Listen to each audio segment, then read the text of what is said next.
ሬዝዋን ካህን ዝተባህለ እናርአየና ናይ ሎሚ ትዕዝብትና ይጅምር።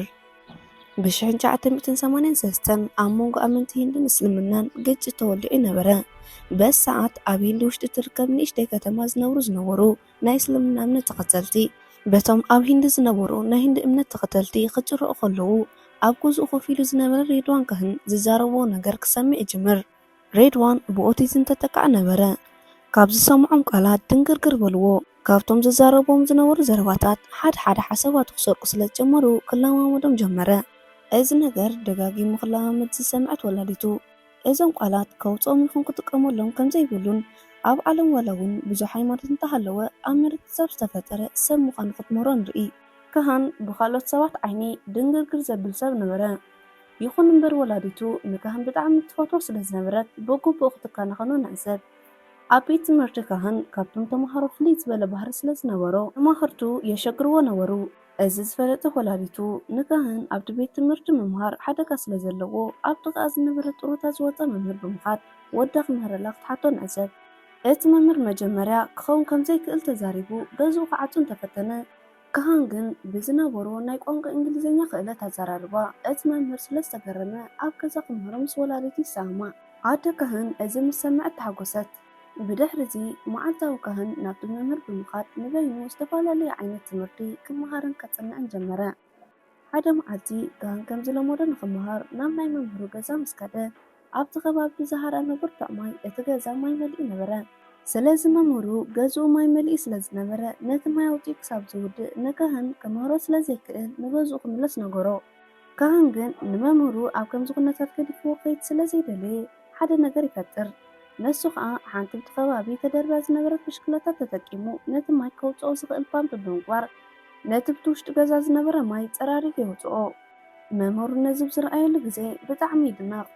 ካብታ ሰዓት እቲኣ ጀሚሩ ካህን ኣብ ከባቢኡ ፍሉጥ ናይ ኤሌክትሮኒክስ ክኢላ ይኸውን። ካብ ዝተፈላለየ ቦታ ሰባት እንዳመፁ ንካህን ዝተባላሸዎም ናይ ኤሌክትሮኒክስ ንብረት ይዕርየልና ክብልዎ ጀመሩ።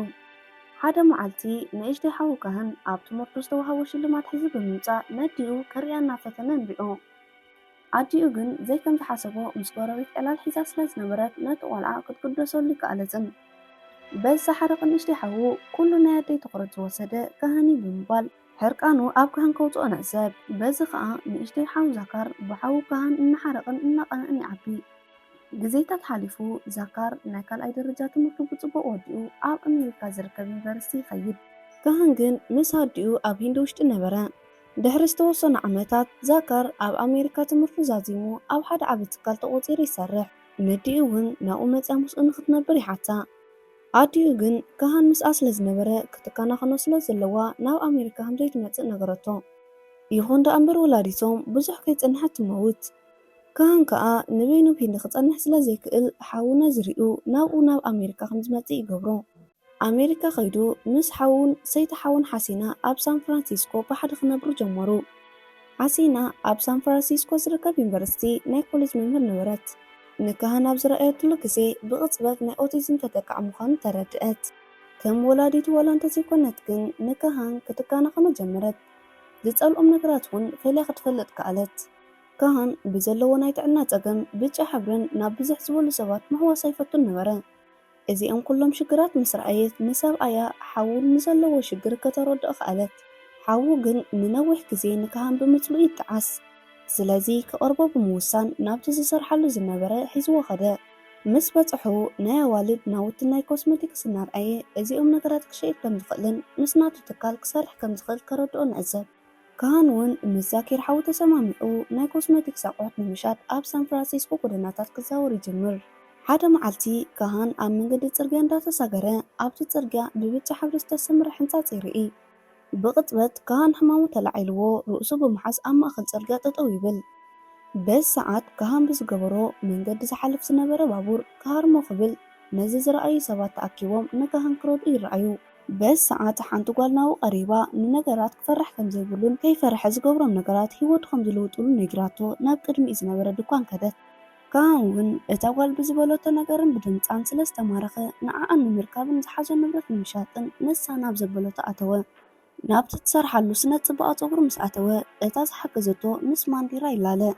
ቀስ ብቀስ ካህን ምስ ማንዴራን መሳርሕታን ናብ ሓደ ቦታታት ምንቅስቃስን ንብረቱ ብምሻጥ ምስአን ተደራዲሩ መዓልቲ ከሕልፎ ጀመረ።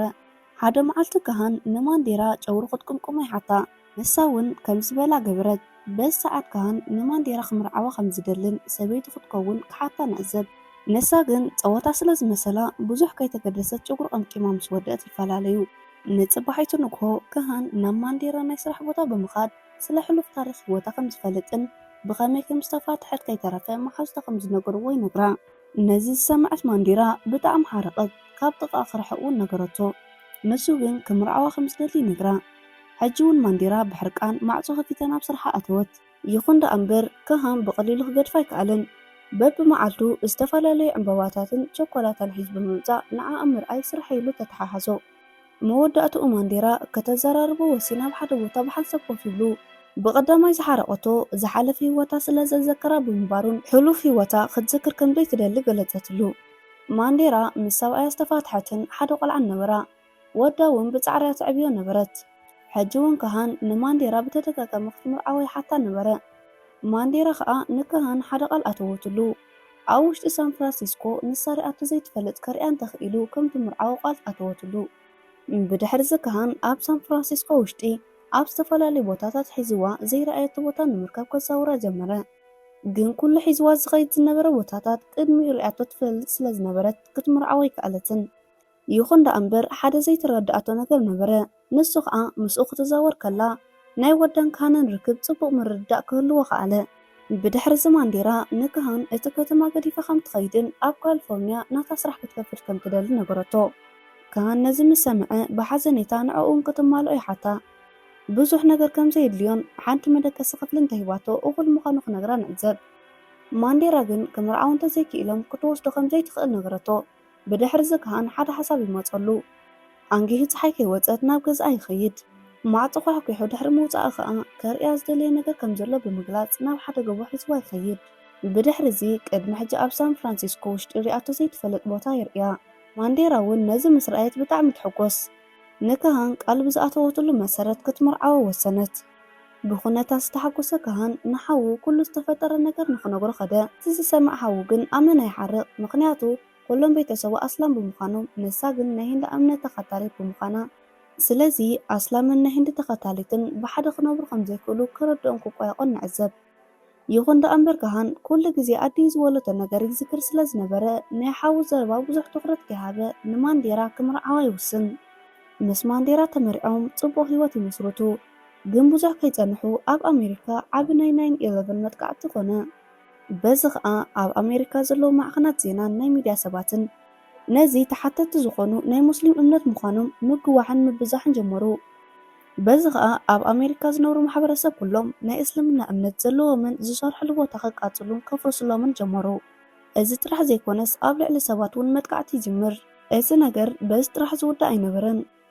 ኣብ ቤት ትምህርቲ እውን ስለ እስላም ሕማቃትን ቀተልቲ ሰባት ምዃኖም ክትረኹ ይጅምሩ። በዚ ከዓ ወዲ ማንዴራ ሳም ኣቡ ኣስላም ብምንባሩ ምክንያት ዝተወሰነ ጥቃት ይወፅሖ። ሓደ መዓልቲ ምሸት ብዝተፈጠረ ነገር ማንዴራ ምስ ካህን ዛኪር ሓው ንምሕታት ናብ ሳን ፍራንሲስኮ ኸዱ። ዛኪር እውን ናብኡ ብምፅኦም ድንግርጊር ይብሎ። ምክንያቱ ንሓው በዲልዎ ስለ ዝነበረ ይመፅእ ዝብል ግምት ኣይነበሮን። ብድሕሪ ዚ ዛኪር ንክልቲኦም ኣብ ገዛ ምስ ተቐበሎም ክልቲኦም ኣሕዋት ንክዘራረቡ ናብ ደገ ይወፁ። ስለዚ ዛኪር ንሓው ዝተዛረበ ኩሉ ይቕሬታ ይሓቶ። ሓው ካህን እውን ይቕሬቱ ይቕበለሉ። ብምቕፃል ኣብ ካሊፎርኒያ ትነብር ዝነበረት መሓዛ ማንዴራ ሰብኣይ ወታደር ስለ ዝነበረ ኣብ ኢራቅ ብዝካየድ ዝነበረ ኩናት ተቐቲሉ ክመፅእ ንዕዘብ። በዚ ሰዓት ኣብቲ ቦታ ዝነበረ ወዲ ማንዴራ ሳም ንወዲ መሓዛ ድኡ ሪዝ ንኸፀናንዖ ሕቁኡ ይትንክፎ። ይኹን እምበር ሪዝ ኣቡኡ ንሳም ኣስላም ስለ ዝነበረን ኣቡኡ ከዓ ብኣስላም ተቐቲሉ ስለ ዝሓሰበ ንሳም ሕቁኡ ሂቦ ኸደ። ብድሕሪ ዚ ሳም ንዓርኩ ከዘራርብ ብተደጋጋሚ ክፍትንን ክፅዕርን ንሪኦ። ሓደ መዓልቲ ክልቲኦም ናብ ዝፃወትሉ ዝነበሩ ሜዳ ብምኻድ ምስ ሪዝ ክዘራርብ ይፍትን። ሪዝ ግን ምስኡ ክዘራርብ ከም ዘይደልን በይኑ ክኸውን ስለ ዝደለየ ገዲፍዎ ክኸይድን እናነገሮ ከሎ ኣብቲ ቤት ትምህርቲ ዝነበሩ ጉልበተኛታት ንሳም ኣቡኡ ኣስላም ብምዃኑ ሕርቃኖም ኣብ ሳም የውፅዎ። ሪዝ ብዓቕሙ ነዚ ከይገብሩ ንሳም ክከላኸለሉ ዋላ እንተፈተነ ግን ዓቕሚ ስለ ዘይነበሮ ንሳም ዝቕጥቅጥዎ ዝነበሩ ተምሃሮ ብዙሓት ስለ ዝነበሩ ጠጠው ከብሎም ኣይከኣለን። መወዳእቱ እሳም ማህረምቶም ክፃወሮ ስለ ዘይከኣለ ኣብ መሬት ሃለዋቱ ጥፊኡ ይወድቕ። ብድሕሪ እዚ ብቕልጡፍ ኣምቡላንስ መፅያ ናብ ሆስፒታል ሒዛቶ ትኸይድ። ይኹን ደኣ ኣብ ሆስፒታል ምስ በፅሐ ማህረምቱ ከቢድ ብምዃኑ እኳትር ህይወቱ ከትርፉሉ ይከኣሉን።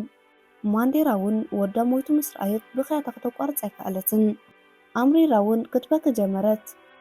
ኣብቲ ወዳ ወዲቑ ዝተረኸበሉ ቦታ ብምኻድ እውን ተንበርኪኻ በኸየት።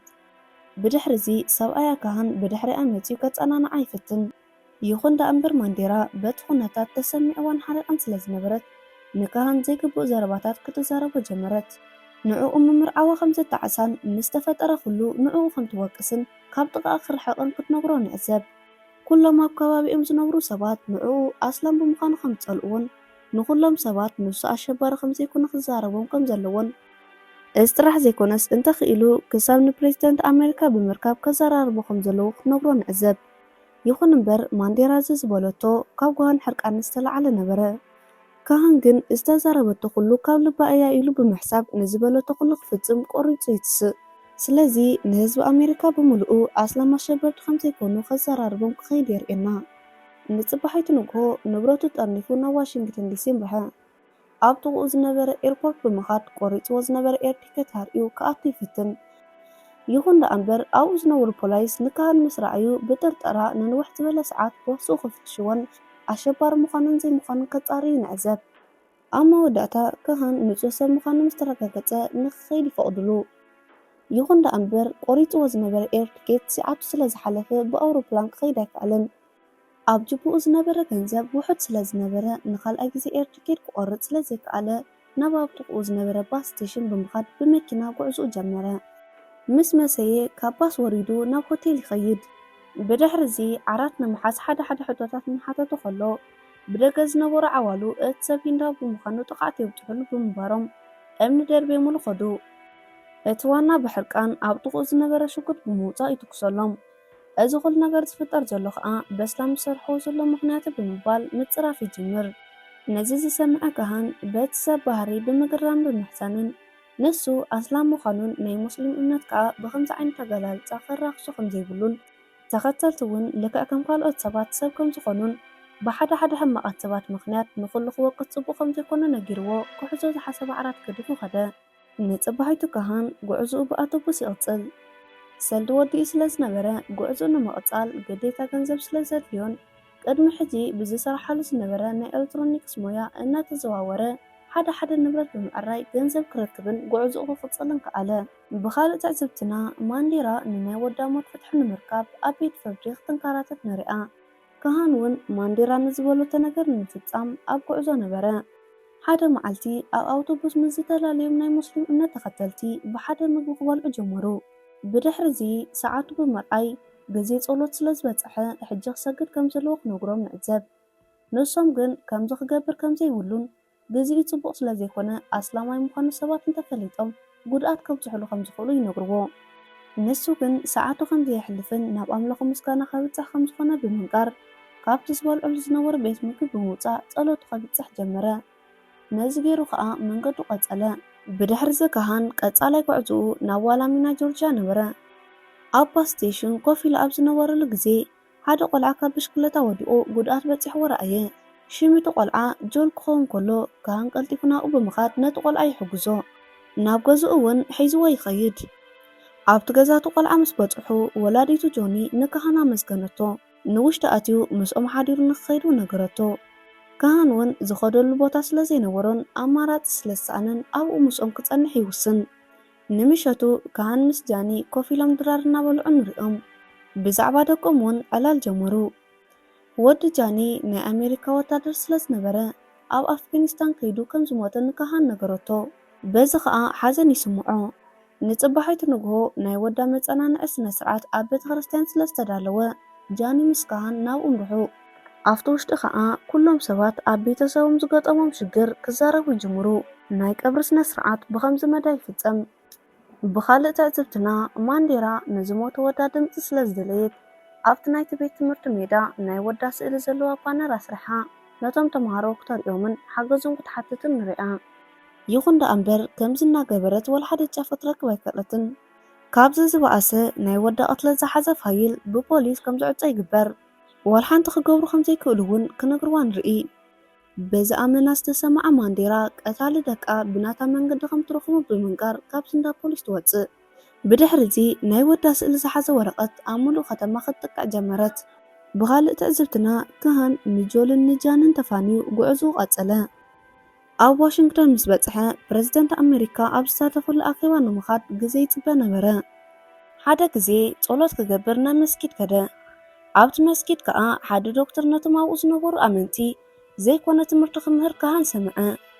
በዚ ኣመና ዝሓረቐ ካህን እቲ ዝምህሮ ዘሎ ነገር ቁኑዕ ከም ዘይኮነን ፈጣሪ ናይ ፍቕሪ ኣምላክ ከም ዝኾነን ሰባት ኣብ ዘጥፍእሉ እዋን ይቕሬታ ክንገብሩሉ ከም ዝግባአናን ንሰባት ብምቕታልን ናይ ንጹሃት ሰባት ህይወት ብምጥፋእን ካብ ሓጢያት ምንጻሕ ከም ዘይከኣል ክነግሮም ንዕዘብ። ብድሕሪ እዚ ካህን ኣብ ኢዱ ዝነበረ እምኒ ናብቲ ሰብ ብምድርባይ እዚ ሰብ ሰይጣን እዩ ብምባል ካብቲ ቦታ ኸደ። ብድሕሪ እዚ ካህን ናብ ዝመፀሉ ዕላማ ኸደ። ናብቲ ፕሬዚደንት ክርከበሉ ዝተባሃለ ቦታ ይምርሕ። ኣብ መንጎ ዝተኣከቡ ሰባት ኮይኑ ሽሙ ካህን ከም ዝበሃልን ንሱ ኣሸባሪ ከም ዘይኮነን ብተደጋጋሚ ክዛረብ ይጅምር። ነዚ ዝሰምዑ ሰብ ሚድያ ብካህን ቀልቦም ይሰሓብ። ካሜርኦም ናብኡ ብምዛር ጠጠው ይብሉ። ኣብቲ ከባቢ ዝነበሩ ሰባት ግን ካህን ዝብሎ ብሕማቕ ስለ ዝተረድእዎን ሰምዕዎን ንካህን ከም ኣሸባሪ ብምርኣይ በቲ ኩነታት ክርበሹ ይረኣዩ። ኣብቲ ከባቢ እውን ረብሻ ተፈጠረ። ኣብኡ ዝነበሩ ፖላይስ ንካህን ኣጻዲፎም ይወስድዎ። እቶም ፖላይስ ንካህን ኣሸባሪ ክኸውን ኣለዎ ኢሎም ስለ ዝገመቱ ወዲ ሰብ ኣብ ክጻወሮ ዝኸብድ ነገር ውሽጢ እናእተዉ ከሳቀይዎ ጀመሩ። በብመዓልቱ እንዳመፁ መስመን ከም ዝሰርሕን ከም ዝራኸብን ብተወሳኺ ናይ መን ግሩፕ ተኸታሊ ከም ዝኾነ ንኽዛረብ ከጨንቕዎን ከላፋልፍዎን ይፍትኑ። ኣብዚ ቅጽል ትዕዝብትና ሓደ ኣብቲ ሰልፊ ዝነበረ ካሜራማን ንካህን ቀዲሕዎን ዝዛረቦ ነገር እውን ሰሚዕዎ ስለ ዝነበረ ናይ ካህን ታሪክ ንምስራሕ ይብገስ። ንመሓዙ እውን ኣብቲ ስራሕ ንክትካፈል ይሓታ። ንሳ እውን ብሓሳቡ ተሰማሚዓ ብሓደ ናይ ካህን ታሪክ ምስራሕ ጀመሩ። ዝተፈላለዩ ሓበሬታታት ብሕጋዊ ኮነ ብዘይሕጋዊ ክእክቡ ጀመሩ። ዝኣኽሎም ሓበሬታ ምስ ኣከቡ ኣብ ኣሜሪካ ዝርከብ ፍሉጥ ዝኾነ ህንዳዊ ጋዜጠኛ ባቢ ናብ ዝበሃል ሰብ ይኸዱ። ብድሕሪ እዚ ስለ ናይ ካህን ታሪክ ኣብ ዜና ንሱ ከቕርበሎም ይሓትዎ። ይኹን ዳ እምበር ባቢ ህንዳዊ ስለ ዝኾነን ሙስሊም ብምንባሩ ከምዚኦም ዓይነት ስራሕት ክሰርሕ ከም ዘይደልን ንቤተሰቡ ከም ዝፈርሕን ይነግሮም። ነዚ ዝሰምዐ ጋዜጠኛ ባቢ ኣብ ቤት ጽሕፈቱ ሰቂልዎ ዝነበረ ምስ ቤተሰቡ ዝተሰኣሎ ስእሊ ምስ ረኣየ ባቢ ኩሉ ግዜ ኣብ ውሽጡ ሒዝዎ ዝጓዓዝ ዝነበረ ሓሳብ ከም ዝኾነ ይዕዘብ። እቲ ጋዜጠኛ ናይ ቦቡ ገጽ እናረኣየ ካህን ንከምኡ ኣብ ኣሜሪካ ዝነብሩ ተኸተልቲ እስልምና ድምፂ ክኾን ብምድላዩ ግን ብዘይከውን ነገር ከም ዝተኣሰረን ሕጂ ንሶም ንዕኡ ድምፂ ክኾንዎ እንተዘይክኢሎም ልክዕ ከም ቅድሚ ሕጂ እናፈርሑ ክነብሩ ከም ዝግደዱን ንዕኡ ግዳይ ገይሮም ኣብ ምንቅስቃሶም ሰላም ከም ዘይፈጥሩን ነጊርዎ ይወፅእ። ብድሕሪ እዚ ባቢ ነቲ ነገር ድሕሪ ምስልሳሉ ንምሸቱ ናብቲ ጋዜጠኛ ደው ኢሉ ብዝበልዎ ሓሳብ ከም ተሰማምዐን ነቲ ዜና ከም ዘቃልሓሎምን ይነግሮም። ነዚ ዝሰምዐ ጋዜጠኛ ኣመና ይሕጎስ። ንጽባሒቱ ንግሆ ቦቢ ከምቲ ዝተባሃልዎ ብዛዕባ ናይ ካህን ታሪክ ኣብ ዜና ክዝርግሕ ይጅምር። እዚ ከዓ ኣብ መላእ ነበርቲ ኣሜሪካ ክባጻሕ ጀመረ። ካህን ብዘይፈልጦ ነገር ተጠርጢሩ ከም ዝተዓሰረን ንኽልተ ሰሙን ዝኣክል ናብ ቤት ፍርዲ ከም ዘይቀረበን እዚ ከዓ ትክክለኛ ኣሰራርሓ ከም ዘይኮነን እቲ ዜና ክጠናቐር ንዕዘብ። እዚ ዝሰምዑ ዝተፈላለዩ ሰባት ንካህን ንክሕግዙ ፈቃደኛታት ኾኑ። ነቲ ጉዳይ ናብ ቤት ፍርዲ ከም ዝበጽሕን ካህን ብነፃ ከም ዝፍኖ ክገብሩ የርእና። ካህን እውን ነፃ ወፂኡ ምስ ተፈነወ ዝተፈላለዩ ሰባት ንካህን ንምድጋፍ ኣብ ቤት ፍርዲ ጠጠው ኢሎም ይጽበዩ ነበሩ። ካህን ግን ብዙሕ ሰብ ስለ ዘይደለየ ብድሕሪት ክወፅእ ይውስን። ልክዕ ካብኡ ምስ ወፀ ካህን ማንዴራ ምስ ሓደ በዓል ታክሲ ክትከራኸር ይርኣ። ግን ከዓ ደፊር ክዛረባ ኣይደለየን፣ ምክንያቱ ዝኣተወላ ቃል ምፍጻም ስለ ዘይከኣለ እዩ።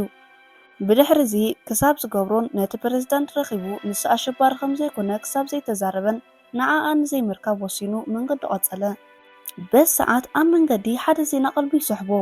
ንሱ ከዓ ቅድሚ ሕጂ ኣብ ገዞም ይሕድሮሞ ዝነበሩ ናይ ጃኒን ኣባላት ስድራ ከባቢ ናይ ዝናብ ሓደጋ ስለ ዘጋጥሞም ሕጂ ከዓ በቲ ዕልቕልቕ ምክንያት እቶም ሰባት ወላ ሓደ ሓገዝ ከም ዘይረኸቡ ዝነግር ዜና ይርኢ።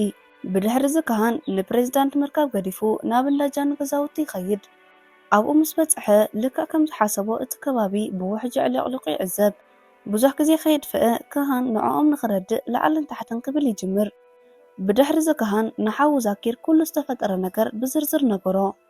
ዛካር ከዓ ነቲ ቅድሚ ሕጂ ሓጊዝዎ ዝነበረ ጋዜጠኛ ሮጀር ደው ኢሉ ካህን ዘለዎ ቦታን ዝተፈጠሮ ሽግርን ነገሮ። ሮጀር እቲ ጋዜጠኛ እውን ንመሳርሕቲ ቦቡን ንኻልኦት ኣኪቡ ንሓገዝ ዘድልዩ ነገራት ብምሓዝ ናብቲ ቦታ ኣምርሑ። ኣብኡ ምስ በፅሑ ዝረኣይዎ ነገር ኣመና ይገርሞም። ካህን ንበይኑ ኮይኑ ነቲ ዝተፈራረሰ ክጽግንን ንዝተጎድኡ ድማ ክሕግዝ ክፍትንን ረኣይዎ። እቶም ሰባት ብካህን ጽቡቕ ስራሕ ይድነቑ። ብድሕሪ ዝባቢ በቲ ጉዳይ ንኻልኣይ ግዜ ዜና ይሰርሕ። ነዚ ዝተዓዘቡ ነበርቲ ኣሜሪካ ብካህን ጽቡቕ ስራሕ ይግረሙ። ስለዚ መንግስቲ ንግዚኡ ምግባር ዝኣበየ ነገር ሓደ ግለሰብ ክገብሮ ምስ ረኣዩ ይድነቑ። ብድሕሪ እዚ ብዙሓት ነበርቲ ኣሜሪካ ካብ ዝተፈላለየ ቦታ ብምትእኽኻብ ንነበርቲ ዋላሚና ህዝቢ ንምሕጋዝ ዝተፈላለዩ ሓገዛት ሒዞም መፁ። እዚ ኩሉ ዝረኣዩ ብዙሓት ጋዜጠኛታት ንካህን ንምርካብ ድሌት ይህልዎም። ንካህን ቃለ መሕተት ይገብርሉ። ንፕሬዚደንት ንኽረክብ እንታይ ከም ዘለዓዕሎ ይሓትዎ። ንሱ ከዓ ወዱ ፍትሓዊ ብዘይኮነ መንገዲ ከም ዝሞተን ንሰበይቱ ከዓ ንፕሬዚደንት ረኺቡ ንሱን ቤተሰቡን ብኻልእ እውን መላእ ናይ ሙስሊም ተኸተልቲ ኣሸበርቲ ከም ዘይኮኑ ክነግሮ ከም ዝደሊ ነታ ቃለ መሕተት ትገብረሉ ዝነበረት ሰበይቲ ክነግራ ንዕዘብ። እዚ ቃለ መሕተት ዝርኢ ዝነበረ ናይ መወቲ ሳም ዓርክሪስ ካብዝን ላዕሊ ድምፁ ክዕቅብ ስለ ዘይክእል ናብ ማንዴራ ብምኻድ ነቲ ዝተፈጠረን ዝረኣዮም ኩሉ ይነግራ። እቶም ቀተልቲ እውን ብከምዚ መንገዲ ናብ እስር ቤት ኣተዉ። ማንዴራ ከዓ ስለ ውሉዳ ፍትሒ ድሕሪ ምርካባ ትረጋጋእ ዝስምዓ ዝነበረ ጣዕሳን ሓዘንን እውን ይገድፋ። ብድሕሪ እዚ ካህን ንምሸቱ ዘድልዮም ሓገዝ ምስ ገበረ ጉዕዝኡ ናብ ዋሽንግተን ምግባር ይውስን። ኮይኑ ግን ዘይሓሰቦ ነገር ይፍጠር። ማንዴራ ንዕኡ ንምርካብ ከም ዝመፀት ምስ ረኣየ ቃል ዝኣተወላ ነገር ከይገበረ ይረኽባ። ናብኣ ቀሪቡ ክዛረብ ኣብ ዝፈተነሉ ሰዓት እቲ ቅድሚ ሕጂ ኣብ መስጊድ ውሽጢ ዘይከውን መልእኽቲ ዘመሓላልፍ ዝነበረ ሰብኣይ ካብ ደገፍቱ ዝኾነ ሓደ ሰብ ብኻራ ኣብ ከብዱ ይወቅኦ። ነዚ ሃንደበታዊ ሓደጋ ዝተዓዘቡ ሰባት ነቲ ብኻራ ዝሃረመ ብምሓዝ ተረባሪቦም ንካህን ናብ ሕክምና ይወስድዎ። ብኻልእ ትዕዝብትና ኣብ ኣሜሪካ ፕሬዝዳንታዊ ምርጫ ስለ ዝኣኸለ ነቲ ሃገር ዝመርሕ ሓድሽ መራሒ ክምረፅ ንዕዘብ። ብኻልእ ከዓ ካህን እቲ ኻራ ብዙሕ ስለ ዘይጎድኦ ካብ ዝወረደ ሓደጋ ቀልጢፉ ክመሓየሽ የርእየና። ማንዴራ ሰበይቲ ከዓ ሕጂ ንገዝኦም ክኸዱ ከም ዝኽእሉ ክነግሮ ንዕዘብ። ካህን ግን ዝኣተወላ ቃል ከም ዘይተግበረን ሕጂ እውን ነቲ ፕሬዝዳንት ረኺቡ ከዘራርቦ ከም ዝደሊ ይነግራ። ኣብ መወዳእታ ካህን ምስ ሰበይቱ ማንዴራ ናብቲ ሓድሽ ፕሬዝደንት ኣሜሪካ መግለፂ ንደገፍቱ ዝህበሉ ቦታ ዋሽንግተን ዲሲ የምርሑ። ይኹን ዳ እምበር ካህንን ማንዴራን ኣብኡ ምስ በፅሑ እቲ ፕሬዝደንት መግለፂ ወዲኡ ካብቲ መድረኽ ይወርድ ነበረ። ግን ኣብቲ ቦታ ዝነበሩ ሰባት ንካህን ምስ ረኣዩ እቲ ፕሬዝደንት ክከይድን ንካህን ክረኽቦ ከም ዘለዎም ብዓውታ ክጭድሩ ንዕዘብ። እቲ ፕሬዝደንት ነዚ ሰሚዑ ንካህን ክረኽቦ ብምውሳን መኪና ጠጠው ከብሉ ይነግሮም። ብድሕሪ እዚ ንካህን ናብኡ ከም ዝመፅእ ይገብሮ። ካህን እውን ከምቲ ብዙሕ ዝተመነዮ ነቲ ፕሬዝደንት ክረኽቦ ክኣለ። ስለዚ ንሱን ቤተሰቡን ኣሸበርቲ ከም ዘይኮኑን ናይ ወዱ ስእሉ እናርኣየ እዚ ቆልዓ ኣሸባሪ ዘይኮነ ከሎ ከም ዝተቃተለን ክነግሮ ንዕዘብ። ነዚ ዝሰምዐ ፕሬዝደንት ኣሜሪካ በዚ ነገር ሓዘን ከም ዝተሰምዖን ንኽልቲኦም ንዝተፈጠረ ሽግርን ንዘጋጥሞም ኩሉ ይቕሬታ ይሓቶም። ነቶም ተኣኪቦም ዝነበሩ ሰባት ከዓ ሃገር ብምክፍፋል ከም ዘይተዓብን ካብ ምክፍፋል ዝፀረየ ማሕበረሰብ ከማዕብሉ ከም ዘለዎምን ብሓድነትን ብፍቕርን ብምዃን ሃገሮም ኣብ ዓብ ደረጃ ከብፅሑ ከም ዘለዎምን እዚ ትምህርቲ ከዓ ካህን ከም ዝመሃሮምን ዘርኣዮምን ዓብ መልእኽቲ መሓላሊፉ እቲ ፊልም ኣብዚ ይውዳእ። ዝኸበርኩም ሰማዕትና ሒዝናልኩም ዝመፀና መደብ ነዚ ይመስል ነይሩ። ቪድዮ ላይክ ብምግባር ንዘለኩም ርእቶ ይኹን ሓበሬታ ኣብ ኮመንት ሴክሽን ኣቕምጡልና። ሓደሽቲ ተኸታተልቲ መደብና እንትኾንኩም ከዓ ሳብስክራይብ ብምግባር ካብ ማዕድና ተኻፈልቲ ኩኑ። ኣብ ቀጻሊ ብኻልእ ክሳብ ንረኽብ ሰሰናዩ።